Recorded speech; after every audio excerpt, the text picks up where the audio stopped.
3 years ago, my company was about to go bankrupt. And last month, we raised $6 million at an $80 million valuation without a single investor meeting. I'm going to tell you how we pulled it off. My name is Raad, and I'm founder and CEO of Lawtrades.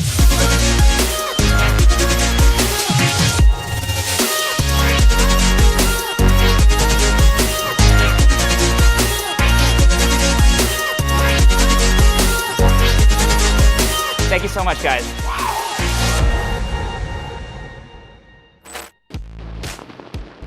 I can't talk about how I raised the money before talking about a time when I couldn't raise it. 3 years ago, Lawtrades was on the verge of running out of cash after we failed to raise a Series A, which is usually the first major round of funding a startup goes through after finding product market fit. Product market fit is when customers are buying your product or service as fast as you can make it, and investing more money into the company will usually make you grow even faster. But we had this guy to thank for our failed fundraise. Justin Kan, founder of Twitch, launched his own legal tech startup, Atrium. It created brutal competition, and investors who would have normally invested in Lawtrades went with the guy who had the billion-dollar exit instead. By the end, Atrium raised $75 million, and we only raised $3.7 million. So we only had two options: shut the whole thing down or make a dramatic pivot. After all, desperation is the mother of invention. So we rolled the dice and cut expenses by laying off 80% of our team and stopped serving unprofitable customers. These were customers that cost us more money to acquire them than the profits they were generating for us. To stop the bleeding, we needed to serve only the customers that actually made us money. We kept repeating this process, and eventually, we were able to scale our revenues from $70,000 a month to $700,000 a month. Ironically, in this span of time, Atrium shut down. We were back in business, but also back to where we started, needing to do another round of funding if we wanted to continue to grow and expand the business. And although Atrium went under, Justin Kan was still making it difficult for us to raise money. Sorry, Justin, but every hero's journey needs a villain. But there was one upside. Atrium being in the spotlight meant legal tech was also on investors' radars, even if VCs didn't want to bite. Before, VCs were skeptical of us because of Atrium's momentum. Now, VCs were skeptical of legal tech because of Atrium's failure. We again had to do things our own way. And this recurring theme makes sense. I mean, I was different. I'm virtually an outsider in the tech industry. I didn't drop out of Stanford's computer science program, I didn't go through Y Combinator, and my parents weren't wealthy angel investors. I had to show potential investors what made Lawtrades unique, which led me down this new path called building in public. Building in public means being super transparent about your company's financials, early product markups, and how we were overall thinking about our growth, and then putting it all on social media. I wanted to establish my company as having an authentic narrative about all its ups and downs, and not just the good stuff you read about in the press. That way, people can follow our story in real time and know the inner workings of our company.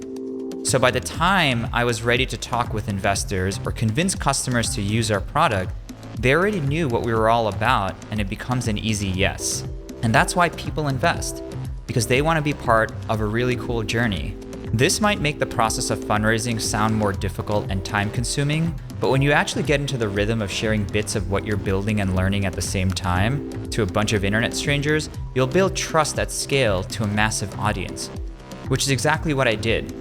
I literally emailed a Google form to a bunch of customers in order to gauge potential investor interest.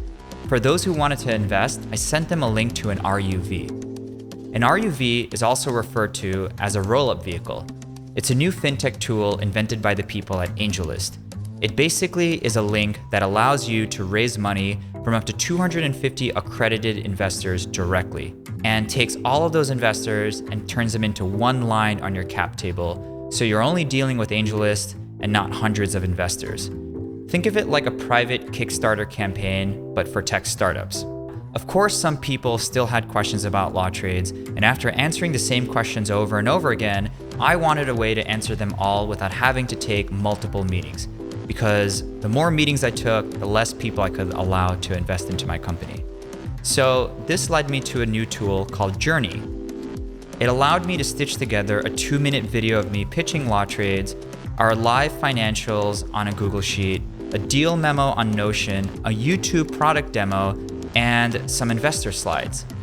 It gave anyone with access to this link a bunch of different ways to learn about the company.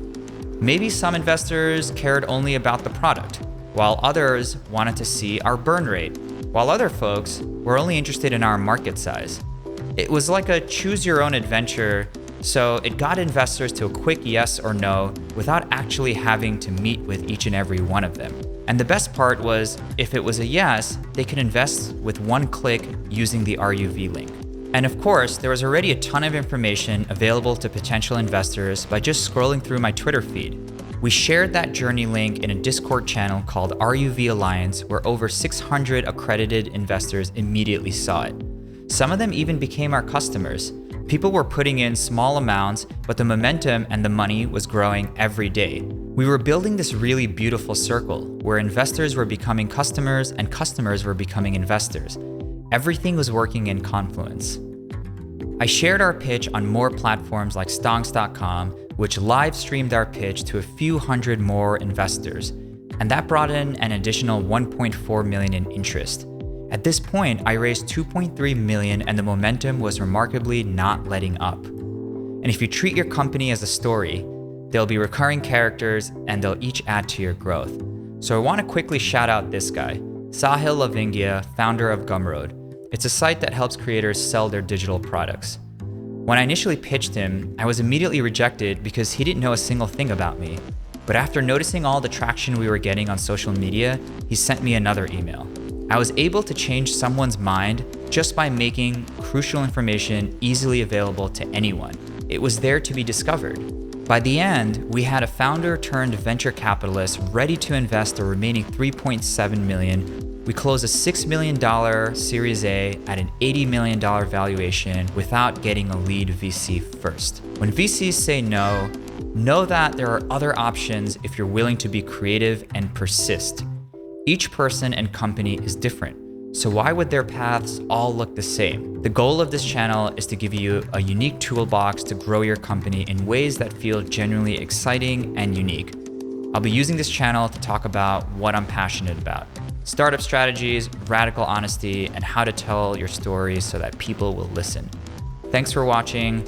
Like or subscribe to my channel to get the next one. See you next time. Peace.